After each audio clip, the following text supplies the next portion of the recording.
Hello, I am Nandana Satyan from First MCA Department of IT Kannur University. Today I am presenting seminar on topic data, class-based and flow-oriented modeling in software engineering. This topic focuses on different modeling techniques used in software engineering to design and understand systems effectively. Now I will introduce the concept of software modeling. Modeling is like a blueprint that shows a system structure, behavior and data relationships before development. Its main purpose is to simplify complex systems and also help us understand, design and document the system clearly before coding. It is important because it reduces costs, helps find errors early and improves team communication. Overall, it makes software development more organized and efficient. Let's look at the three main pillars of modeling. First, data modeling focuses on the data in the system and the relationships between them. Second, class-based modeling represents real-world objects including their attributes and behaviors. Third, flow-oriented modeling shows how data moves and is processed within the system. Together, these three approaches help us understand a system from different perspectives.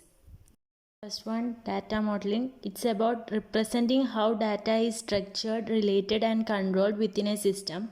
The key components include entities, which are objects, attribute, which are their properties, relationship, which show connections, and keys, which uniquely identify data.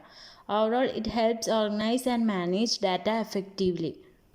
This slide shows an entity relationship diagram. Entities like student, course and enrollment are shown as rectangles. Attribute like student ID, name, course name as ovals, and relationships are shown as diamonds. It also shows cardinality such as one-to-many relationship. For example, in a university system, a student can enroll in multiple courses and each course can have many students. ER diagrams help visualize how data is connected in a system. This slide explains class-based modeling using an object-oriented approach. Classes act as blueprints that define both structure and behavior. Objects are instances created from these classes during runtime. Attributes represent data like name or balance, and methods define actions like enroll or calculate.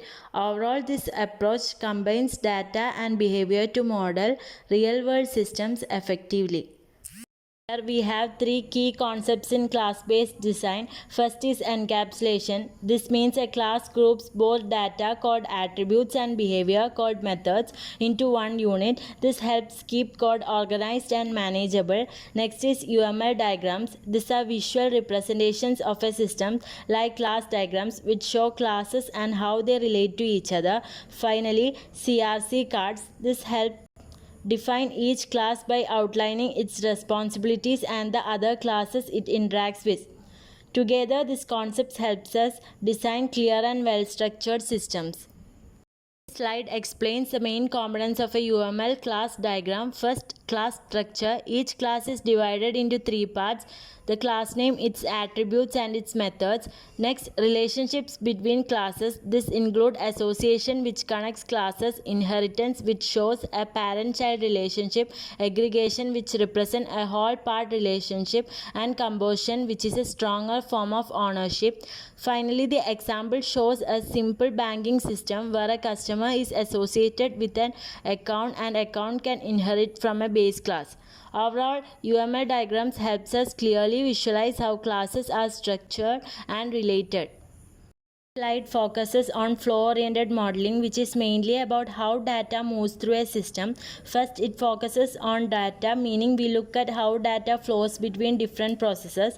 Next, structured analysis. This is a traditional method used to break a system into smaller parts for better understanding. Then transformation. These are the processes that convert input data into meaningful output. Overall, this approach is commonly used in older or structured systems to understand how data is processed step by step. Slide shows the main components of data flow diagrams. First, system processes. These are the functions that transform input data into output. Next is the data stores. These are places where data is stored like databases or files. And finally, external entities. These are outside systems or users that interact with our system, either providing or receiving data. Together, these components help to understand how data moves and is processed within a system. This slide shows the main steps in the modeling workflow. First, requirements. This is where we gather user needs and system constraints. Next, domain analysis. We identify key concepts, actors, and business rules. Then, model creation. We build diagrams like ERDS, UML class diagrams, and data flow diagrams. Finally, validation. We review the models to make sure they meet the requirements accurately. Overall, this is a step-by-step process to design and verify a system effectively.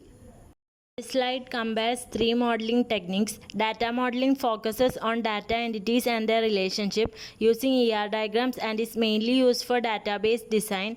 Class-based modeling focuses on objects, their structure and behavior using UML diagrams and is common in object-oriented systems. Flow-oriented modeling focuses on how data moves and is transformed using data flow diagrams and is useful for process-heavy or legacy systems. Overall, each technique serves a different purpose depending on what aspect of the system we want to emphasize. Concluding my seminar by saying modeling provides a strong foundation for building successful systems. It helps reduce errors, improves communication, and ensures clear documentation. Also, different modeling techniques, data, class-based, and flow-oriented, serve different purposes but work best when used together.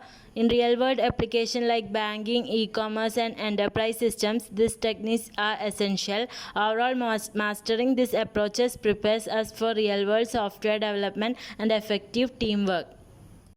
Thank you.